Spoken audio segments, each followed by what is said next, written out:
Well, it is 101, so I want to go ahead and get started. Be respectful of your time. I know there's probably some people who might jump in a little bit later, but we're going to go ahead and just jump in and get started. And today we are going to be talking about asking better questions and getting better results for your business, your organization, whatever it may be. And I'm going to kind of open with a statement. And my statement is your influence as a leader rises and falls with the quality of your questions. And the reason that I'm saying that is because your influence as a leader is going to be based on what your people think of you. And I know in today's society, you think about the commercials that you see on TV, and I think about Burger King, Sprite, have it your way, right away. Sprite, obey your thirst. We have a very self-focused, center-focused society that we live in that caters to us all the time, that we are the center of the universe. And there's often the sentiment of, don't care what other people think about you. And I have often refuted that and say, you should absolutely care what other people think about you, because your life will be dependent upon what other people think about you. When you want to go to get a job, it depends on what people think about you. When you're dating somebody, it depends on what they think about you. So having that kind of in the back of your mind as you're dealing with your employees, your direct reports, or people within your organization is kind of key. And so you can start to shape and guide people, not by always giving directives, but by sometimes asking the right questions. And that's what we're going to be talking about today, is asking the right questions. So I'm going to give you 4 quick tips right off the bat for asking really good questions. Number 1, pre-plan your questions. If you are not good on your feet, if you're not like a real fast thinker where you can just jump into something, pre-plan your questions that you're going to ask. And this could even be, you've heard me talk about the water cooler time, where you just kind of walk around with your employees or your direct reports. Even then, pre-plan, like, okay, when I'm going to my break, I'm going to see Johnny at break. I'm going to ask him this question. And it's going to seem like it's random and sporadic, but it's not. I'm pre-planning that because that's what I need to do. That is totally fine. That is totally fine. So number 1, pre-plan your questions. Number 2, always ask open-ended questions. You've seen it on TV. You've probably experienced it with your family. If you have kids, they get home from school. Hey, how was school today? Good. What did you learn? Stuff. Did you sit with your friends? Yes.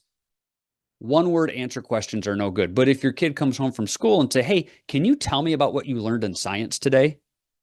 Oh, okay. Now they have to think, and they have to give you at least 1 to 2 sentences in order to answer your question. So always ask open-ended questions. And again, if you're not good at doing that, pre-plan them, write them down. When I used to be a teacher, I had a little, man, I should have brought it down here. That would have been a great idea. I had a chart that was based on higher order thinking questions, and it was leveled. So you started at basic recall, like one word, 1492, who sailed the ocean blue? Columbus. That's a recall question. That's a low level question. All the way up to levels 5 and 6, where you had to synergize information in order to respond. And that means take multiple data points, put them together to form your response. And that was something that I got really good at, is asking higher order thinking questions. So always ask open-ended questions, not yes, no, or one-word answer questions. The third thing is ask why. Why do you feel that way? Or why did you answer me that way? You had the choice between chocolate and vanilla ice cream. Why did you choose the chocolate? Why did you choose the vanilla? Because those will give you insights into the way that your direct report or whoever you're talking to is thinking. This can even go with people you're very close to. Maybe this isn't a business setting. Maybe this is something that you're just out with your friends.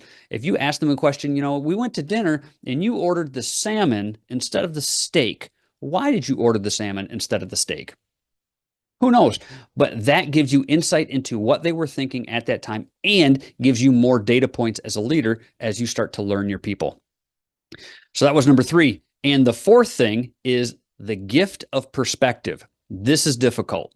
This is very hard because not everybody can do this. And this is something that I feel I've never worked at this, but I've always been able to put myself in other people's shoes and see things from their lens. Now, that may be because I have a very wide breadth of experiences in my life, whether it be professionally or personally, where I have been on many sides of many issues, and just something that I naturally fall into.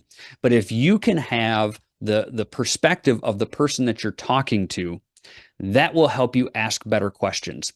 Because let's say you're talking to your direct report and you know that your direct report is dealing with some family issues at home. Maybe they have an ailing parent that they're caring for, something like that. If you can say, man, they've been late to work 3 times in the past 2 weeks, I'm starting to see this as a problem. You're going to probably start thinking in a management style of this problem needs to be corrected, and maybe we need a plan of action or a coaching meeting or something like that to rectify this.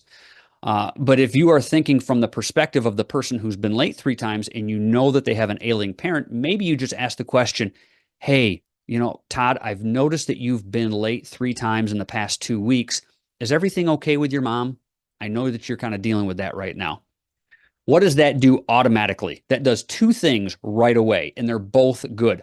First, that tells the person that you've noticed that they've been late 2 times in the past 3 weeks. So that kind of puts them on notice, but you did it in a really, really nice way. Second, you are being supportive and you're asking a question. Hey, are you okay? Now, when you do that, you're going to learn some information because they're going to tell you whatever it is. Like, oh yeah, mom fell down this morning, or mom's not, doing well, and I had to deal with this, or I had to clean up after mom. Or they may just say, yeah, I've just been late.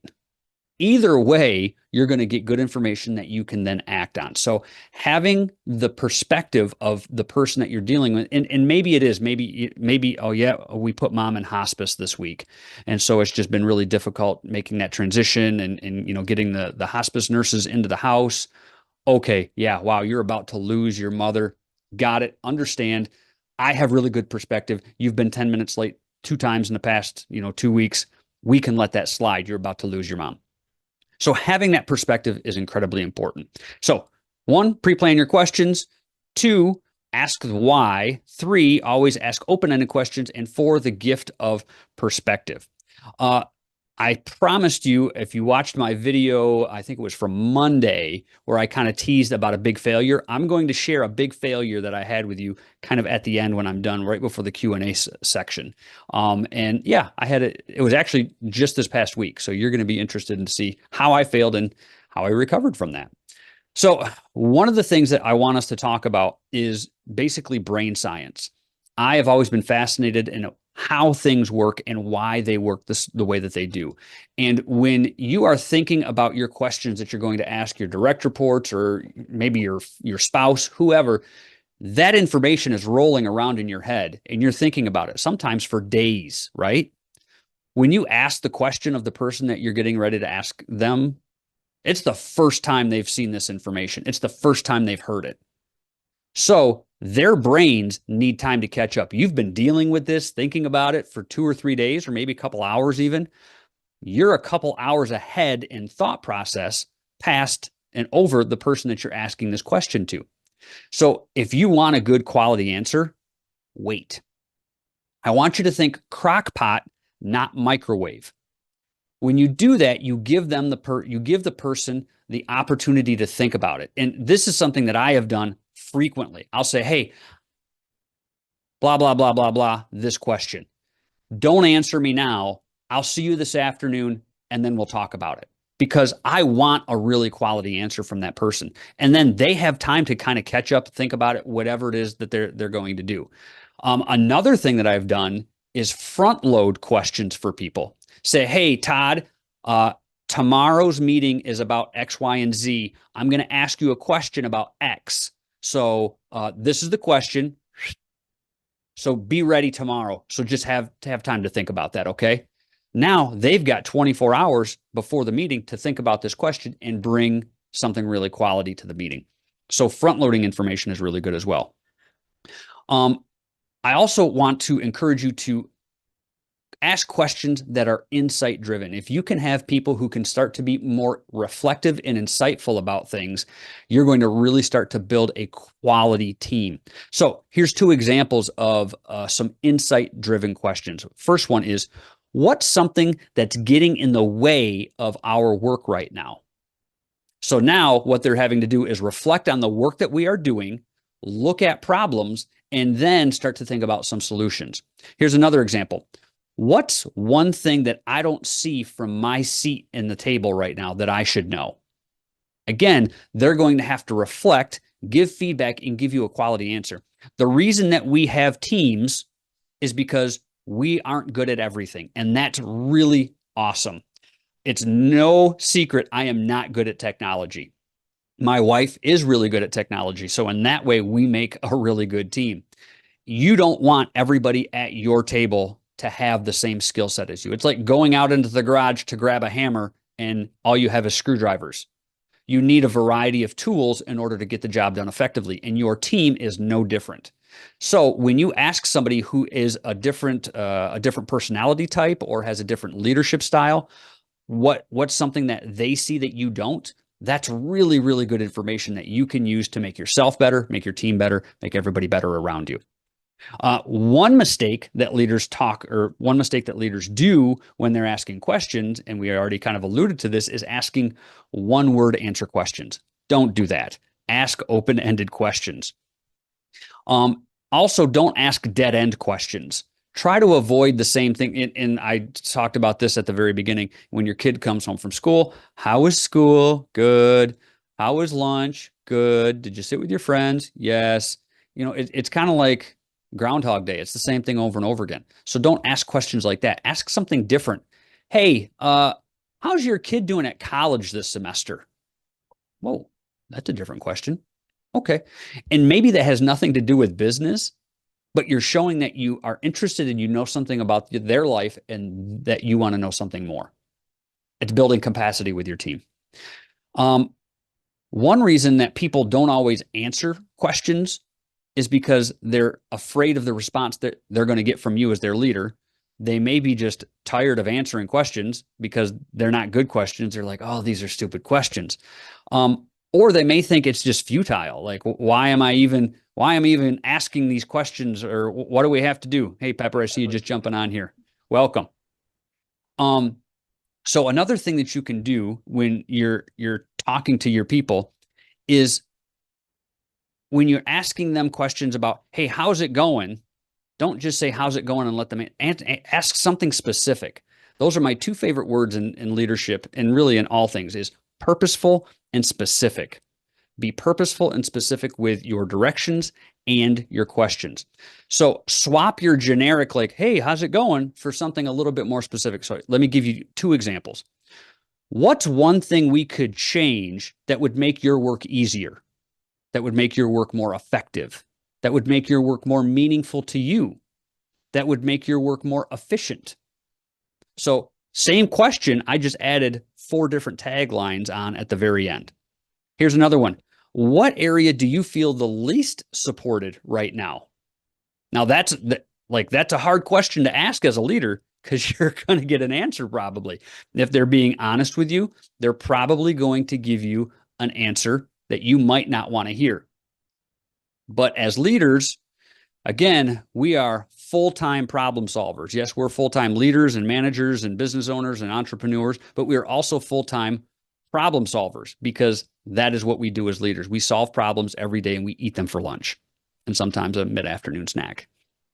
So when you ask the question, where do you feel least supported right now? You as a leader have to be prepared to answer that question or move and act in some way, shape, or form. And that's really important. Asking the question is one thing. The action behind the thing, that's the important part. Asking the question is maybe 30 to 40%. Because once you get good at asking questions, people will be like, wow, they're really asking some good questions. I better have the answer to that. But once they answer you, now they're watching you and you have to act in some way, shape, or form. So if somebody brings something to me, hey, Todd, this came up yesterday. It's a problem. I don't know how to solve it. What can I do to make this better? Okay, let me think about that right now. I don't have an answer for you right now, but I'll get back to you. If you don't get back to that person, you just set a precedence that their answers and their insight don't really matter, and that you're not really a leader of action. You are a leader of just title. And you don't want to be seen as that. You want to be seen as somebody when they say something, they do something, because then you get the respect that you deserve from the people around you, and you're seen as somebody who can really be effective. So the next thing I want to talk about is connection with your people. This is going to be this is going to be a place where some leaders do not like this. And I know some leaders. I'm currently coaching a leader who is not comfortable getting feedback from their employees because this person doesn't have a lot of self-confidence. And this person is very good at what they do, but I wouldn't say self-esteem issues, but they just don't have a lot of confidence in themselves right now. And they're growing in that. And that's something that I'm working with them on. So once you get to a place, now you have to be emotionally and mentally ready for this. But once you get to a place, you can start asking questions that are critical of yourself. Now you have to be emotionally and mentally ready to handle that. So that's called upward feedback. If you can handle upward feedback and you can move and act on that and be able to answer questions from your direct reports on that, that is an incredibly great way to build capacity with them. But like I said before, you have to be ready to act on it. So here's an example of that. So let's say I'm having a meeting with who's on my screen that I can say right now. Pepper. I see Pepper's picture. So I'm going to just use Pepper's name. And so I could say to Pepper, Pepper, what feedback do you have for me about this topic?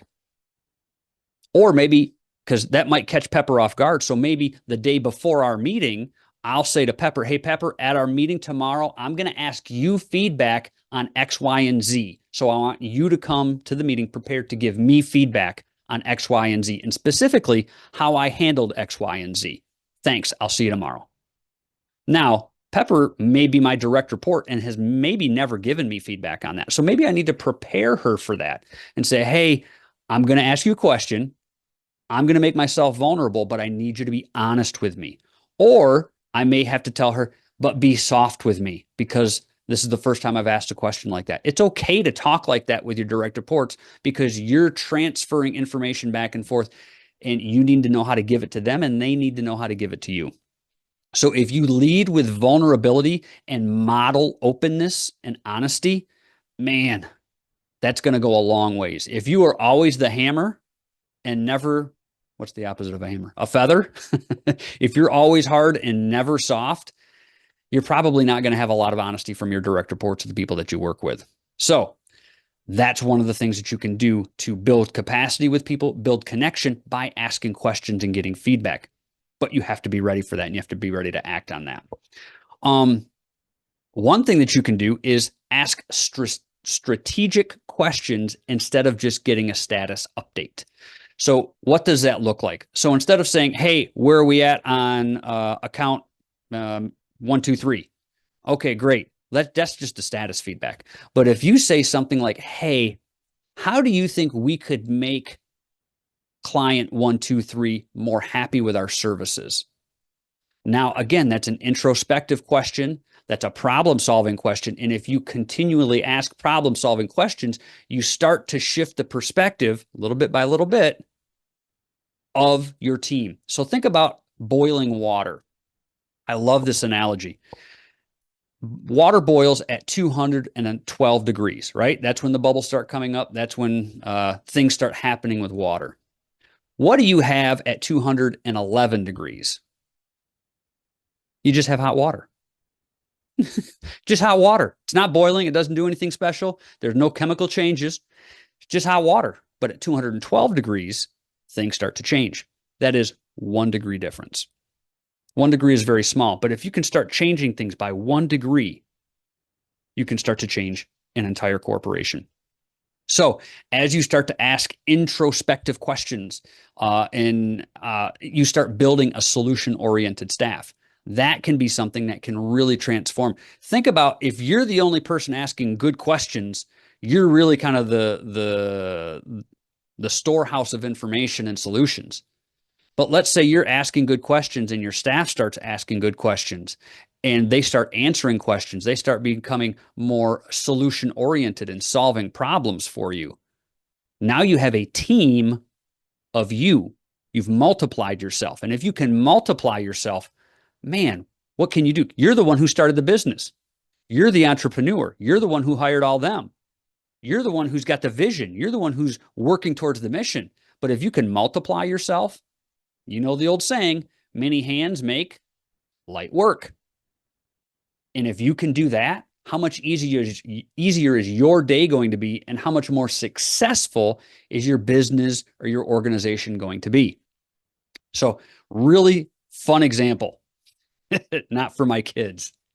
We have obviously a yard, and part of our yard, we have trees, and the trees are ringed with rocks. And in the summertime, guess what grows up through the rocks? Weeds, right? So I go out there, usually they start in spring. So the kids are at school. I'll go out there and I'll start picking the weeds out of the rocks. Well, it got really busy for me one month and I just didn't get to it. And so finally I said, all right, I need help with this because I'm falling behind. And so I said to my kids, my two daughters and my wife, I said, if you guys will come outside, because I figured I could pick one rock bed in about 10 minutes. I could do one by myself in 10 minutes. I said, if you come outside with me for 5 minutes and we all pick weeds for 5 minutes, I'll take us all to ice cream tonight after dinner. And my daughters were like, sweet, 5 minutes for ice cream. Let's go. So we went out there. We did 2 rock beds in 5 minutes because now it's 4 people instead of just one. Many hands make light work. And if that's what you can transform your staff and your organization into, man, you can start tackling bigger things. You can start to scale to larger deals, contracts, businesses, taking on more clients, whatever it is, as long as you have everybody on board going the right way. Last thing before I get to my major failure, and I'm looking, yes, I see some people on the call who I talked to yesterday, so you're going to be familiar with my failure. Don't spoil it for everybody. The last thing is ask insight-seeking questions every week. Make this a practice for you. Don't just do this once and be like, oh, I was on this great webinar with this super awesome, handsome leadership guy, Todd, and he told me to start asking these questions, and you just stop. Be consistent, but be consistent in a way that you can actually do it. So don't say, I'm going to ask a introspective question every day if you can't. Maybe you start with once a week. Maybe you just say, all right, Wednesday mornings, I'm going to ask a good question of my staff. And you just put it in your calendar. Wednesday morning meeting, that's when I'm going to ask a really introspective question. And whatever they answer me, I'm going to act on that. It's a great way to start building capacity with your people. I would also say, once you start getting upward feedback and people start giving that to you, share that publicly. Another great way to get them to be more bought into asking good questions of themselves and sharing good feedback with you. So let's just say I see Shannon on my screen now. Hi, Shannon. How you doing? Let's just say Shannon gave me some really good feedback. And I say, you know what, Shannon? At our Wednesday meeting, would you be okay if I publicly shared with everybody the feedback that you gave me? Because it was really good and it was something that I really needed to address. Would you be okay with that? And Shannon's going to say, yes, of course, that's fine. So now at the Wednesday meeting, I share that and everybody hears what Shannon said to me. And I share it. And then I'm going to say, and that was a really good question. And that was something that I really needed to address. Now, maybe it wasn't me personally that I needed to address some character flaw. Maybe it was a process that I missed, or maybe it was a mistake that I made, or maybe it was a decision that I decided on that had a negative impact on part of the company that I didn't see because of where I was, because I didn't have the vision for that, or I couldn't see that problem. So that's something that you can do that really builds capacity, because now everybody else in the room is like, wow, Shannon said that and she's still sitting here? Oh. That means Todd really is about being better. And Todd shared with me, or shared with us, the solution that he started to enact after Shannon shared that feedback with him. Todd really does care. Todd really is about our company being better and about him being better. And so I guess when he asked me those questions, yeah, I guess I should start being better too. Now, that could do one of two things. That could really inspire your team. That could also really push some people away because they don't want to be involved in that. They don't want their name shared. They don't want feedback. They don't want people making decisions based on that. I'm just here to get my paycheck, punch my clock, and go home. That's what I'm here to do. Sure. Yep. There are going to be some people like that in every organization. But you as a leader can have a conversation with them like, hey, I've noticed you haven't shared any good questions and you haven't given me really any upward feedback yet that's actionable. How come? Perfectly good question to ask, right? Open-ended question. How come you're not sharing? Well, I'm just not comfortable with that. It's not what I want to do. And say, okay, all right, I understand that.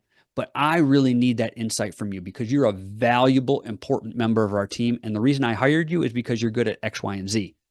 So tomorrow, I want you to ask me a question that you think might be hard. And I'm going to give you carte blanche to ask me whatever you want. Okay. Simple, easy. This will just be a practice run, trial, and it'll just be you and me. Nobody else has to know about it. Okay. Great. I'll see you tomorrow. Exceptional leadership, less than 10 seconds, always. So then I sure better ask that person tomorrow. Okay. Now I told you I was going to ask you this. What do you have for me? You may be astounded at what you get, but make sure you say thank you. Thank you for that. That's good feedback. Thank you. And we're going to do something about that. Or maybe it's something that you don't have to do anything about. You never know. But always ask those questions. How you as a leader follow up is huge. Asking the question is a small part of it. How you follow up is huge. Now, as leaders, we don't want to start asking questions where we have to do stuff all the time because then we become busier than we need to be, right? So you have to be able to manage and delegate. And we're going to talk about that at another webinar at another time, managing and delegation. But just because somebody gives you feedback does not necessarily mean you have to act on it all the time. Sometimes their feedback or their answer may just be wrong. It may just be incorrect. You as a leader have to navigate that incorrect answer. Maybe it's a perception that they have. Well, hey, the feedback that I have is third shift isn't getting stuff done. And they're consistently not getting things done. And, that's my feedback. Okay. Well, what they don't know is that the delivery came in after third shift. So that's why they didn't put anything away because the delivery consistently shows up after they come in. So that's why it's left for first shift. And that's what first shift has to start on. Oh, I guess I didn't know that. Hey, great question. Thanks for asking. You don't have to do anything about it. Maybe you just have to give an explanation. So let's talk about my failure. So here is my failure. And this is very personal to me because it happened to me and it happened at my church. So at my church, I am doing some mentorship with our consistory and with our pastor. And they kind of tapped me on the shoulder and said, hey, Todd, you are in leadership and you know how to lead organizations. Can you help us lead the congregation in some of these things? Sure, absolutely. So we had set up a church-wide meeting where we were going to ask feedback from the congregation on a certain item and have a roundtable discussion about this item. So I had everybody in the sanctuary after the service. I asked the question, and I'm going to tell you all the things I did not do. First thing I did not do is I did not front load the information for them. So this is something that myself, the pastor, and the consistory had been talking about for almost a month. We were well versed in this topic. The congregation had no idea. So I didn't prepare them for anything. It was the first time they had heard this information and had no idea how to answer it because they had no think time. I was in crock-pot mode and expecting a microwave answer, and I got nothing because they had no time to process or think about it. So that was my first mistake. The second mistake is I gave them no time. I said, here's the question. And then I stood there with a microphone and I was like, ready. Okay, who's got a response for me? I didn't give them think time. Remember, some people are crockpots all the time and they need time to process.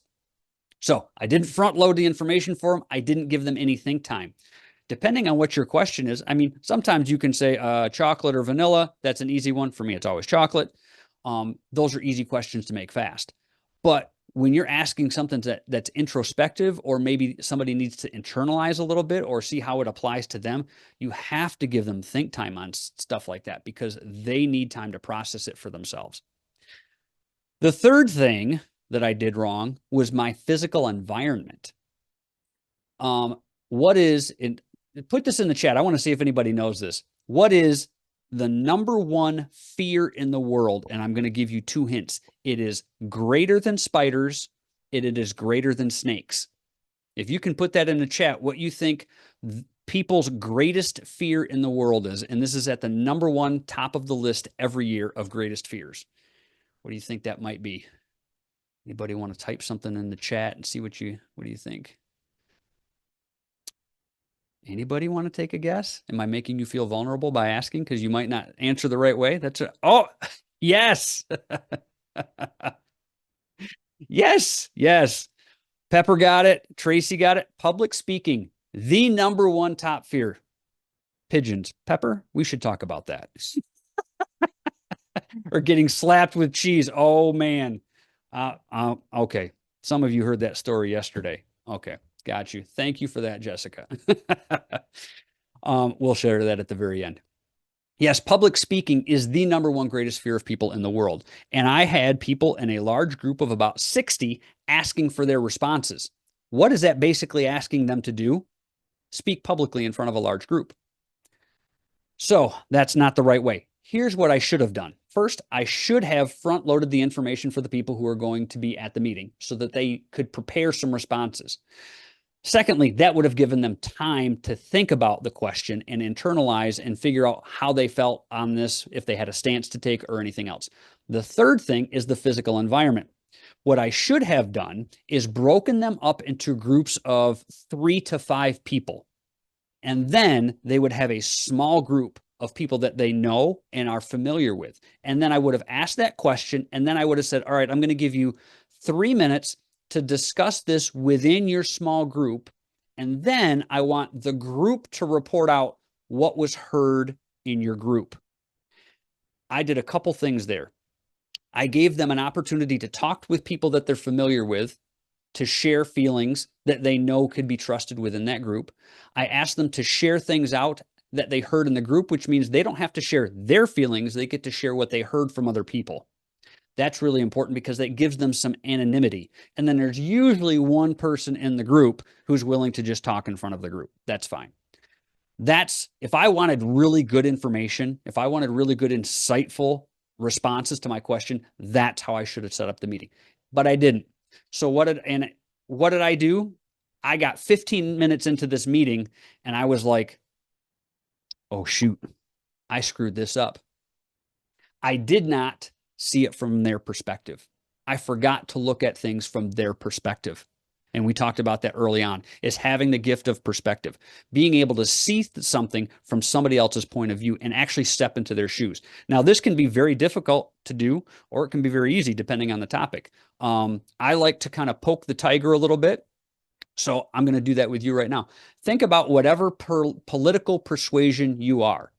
So think about your stance on politics. Don't share it in chat. This is just for you to do a mental exercise with us.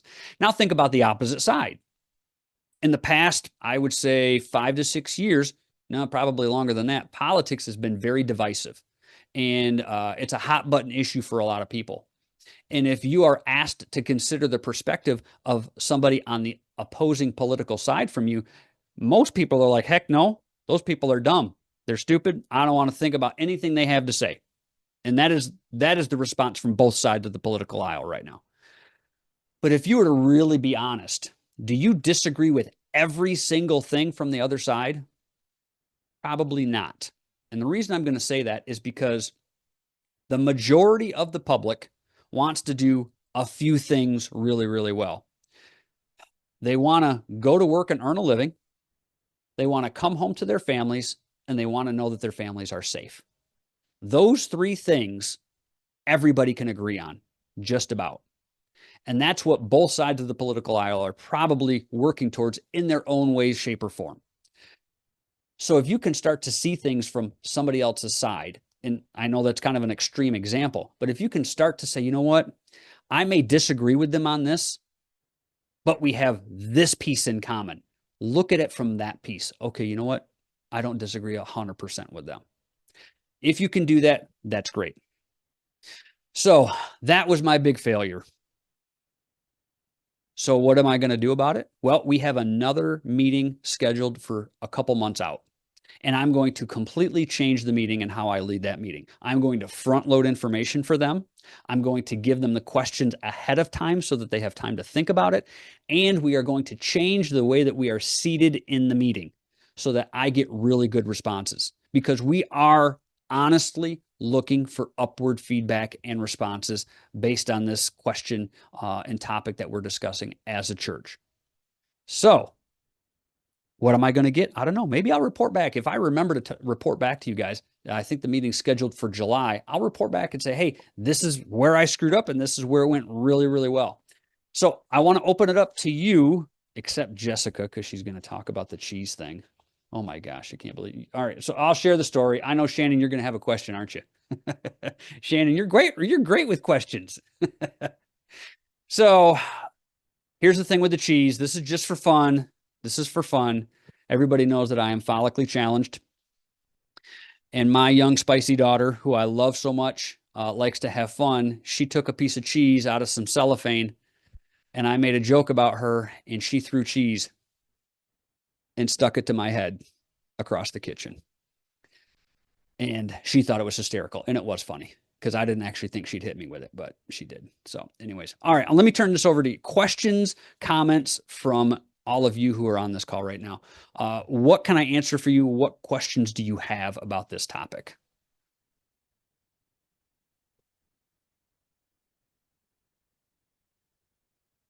Okay, so I halfway took your advice on this, halfway. I didn't send questions because I have a kind of uncomfortable meeting coming up in a few. I just sent like a little synopsis of why I was calling the meeting, but I try to make it super positive. Do I always have to send questions? Because I'm not really necessarily wanting them to answer any real questions in the thing. Just giving them the heads up should be good enough so they know what they're coming into. A little Yes. bit of time to think about it. Okay, Yep. works perfect. Yep. Doesn't always have to be a question. Sometimes this, like today we're talking about questions specifically because that's the topic, but it doesn't have to be questions. Sometimes it can just be front loading information is huge. One thing that we did with our kids, raising our kids, is we let them know whenever they had to go to the doctor and get a shot, we would show them YouTube videos of kids going to the doctor who didn't freak out getting shots. Hey, look how cool this is. This kid got a shot. Look at that. That's great. He's laughing and joking. Isn't his doctor cool? And we would front load information that way. Oh, Dale says I'm frozen. Am I back? Okay, I'm back.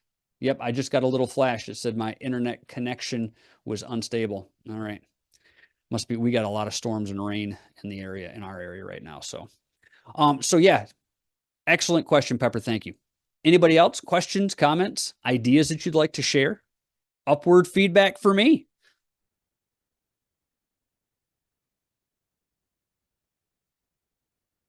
You can either put them in the chat, you can raise your hand, or you can unmute yourself. Go ahead, Shannon. Go ahead, unmute yourself.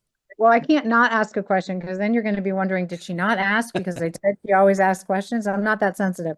I actually, it's our pickup time because we run the after school, and I kept having drivers come through the room. So I kept putting it back in my ear because then they'll all know I'm talking about them. But you know, my biggest problem, every time you have a meeting, I'm like, gosh, you know, the problem is me. Why is it always me? So, you know, one of my problems with getting feedback is it depends on who's giving it to me. Like my director, who I'm very close with, she's been listening in, and she took the class with you last week also. If she says the same thing to me that another one of my very complainy, negative staff members said to me, I absolutely would not be defensive. And it actually happened that from our actual KidSpace phone, it was Kayla who texted me, but I thought it was this other young lady. And I like read it and I was like, why would she even ask me that? I already told her I'm going to handle that. Why does she think I don't do what I'm supposed to do? You know, and I was so offended. And then Kayla was like, it was me. And I went, oh, well, that makes sense. And I'm like, I'm a terrible person. I need to find a way. And I'm pretty sure I've said almost the same thing before because it's the whole reason why your course resonated with me. I've got a couple of negative Nancy's, a little bit with the pushback, always with the questioning, every motive and everything, even to get our meeting scheduled for May 23rd at 6:30 was 8 different things we had to do. How can I work on before I get to that meeting? I need to be able to take, and for that meeting, I did ask them for feedback prior to because I wanted to have a chance to see all of that.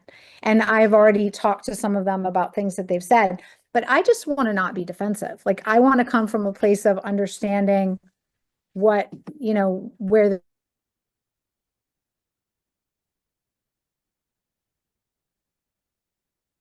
Oh, I think I lost Shannon. I think I know we lost you too. You were Oh, frozen. there we go. I got you back. Yeah, basically, long story longer, I just want to work on myself to not come from a place of negativity because I actually gave them a paper when we were voting on when the meeting was, what kinds of things would you like to cover? What are you concerned about? We've got summer camp coming up. What are you concerned about for this season with, everything going on? And then I was defensive because she was basically just questioning how I was going to handle all kinds of things I've already done for 19 years that we've never had an issue with. So, but when you said, about talking in front of the group and addressing that, I thought, well, the first thing I should do is say, hey, Meg's had this question. And so I wanted to address it with everybody because of course, looking at the large numbers we have, like everybody might be concerned about how is this going to work this year. But I want to actually feel it though. Like I just don't want to be defensive when someone comes to me with things that I feel like are pushback and I can't get there yet, but that's my goal. Let me ask you a question. You said you've done this for 19 years. Yeah. How long has she done it for? 2 years. This will be your third summer. This will be your third summer. Okay. Has she encountered all the things that you've encountered? No. And she's never encountered the problems that she brought up either. They were about me following protocols like staying in ratio and having enough staff and making sure everyone had their background checks. And I'm like, you have her answers. She just needs answers. She's got honest questions. She just needs your leadership and your mentorship. So think about somebody that you don't get annoyed with. I always go back to riding a bike or teaching my kids to tie their shoes. That's something, Daddy, I still don't have it. Okay, well, you can't go outside without your shoes tied. So let's tie those shoes again. Just because you say it once doesn't mean that they've taken that internally and now have mastered that thing. right. They have to do repetitions. And yeah, you've been doing it for 19 years. You could do this in your sleep. And maybe you're annoyed that the question was even asked because it's like, oh my gosh, how does somebody not know the answer to this? Because they're not you. And that's why it was more you about are the her leader. not knowing. Right. It was more about her not knowing that I knew the answer. And that's the way I took it. But I think the way that you took it is probably better. Because for me, I take it like, why don't you trust me to handle this situation already kind of thing. But again, I know that's, me in my head. Has she ever seen you handle that situation? Every summer she's worked here. Yeah. But does she know that does she know that you are handling the questions that she asked? Now, again, that's an assumption on she your should part. see it, but that's the thing. I understand that she probably has, anxiety and worry about that. So that's probably why she's bringing it up because she's concerned as to whether or not that's going to be handled this year. Yeah. But for whatever reason she asked, like, I just want to try and see things from that point of view for her so that I don't react with, Yeah. because I don't like the extra drama. Yeah. Thank you for letting me push you on that a little bit. Thanks for being Yeah, open to no, being that's pushed on that. the problem with being who I am in the building that I'm in is that people don't usually push me, and that's probably part of the problem. Because this is my company and I have been doing it a long time, and I do have theories and philosophies like just use the green crayon because that one's been working for 12 years, and I said that's what we're doing. And so I'm a really nice boss most of the time, and I think sometimes that's the problem. Yeah. Like I'm nice, and then in my brain I start going, oh, Yeah. So let me speak your language a second. Let's say I show you a new way to get into an arm triangle, That might be cool. and it works. You don't Right. you might not know it works, but it works. And then I show you a new way to get into an arm triangle. For those of you who are watching, Shannon is a ninja. Yes, Shannon is a ninja and knows what I'm talking about. But yeah, you know, and now you take that from me because you know that I've got some of the similar experiences that you have. Right. If you didn't know that about me, would you have taken that from me? You'd have been like, whatever, I'll take you.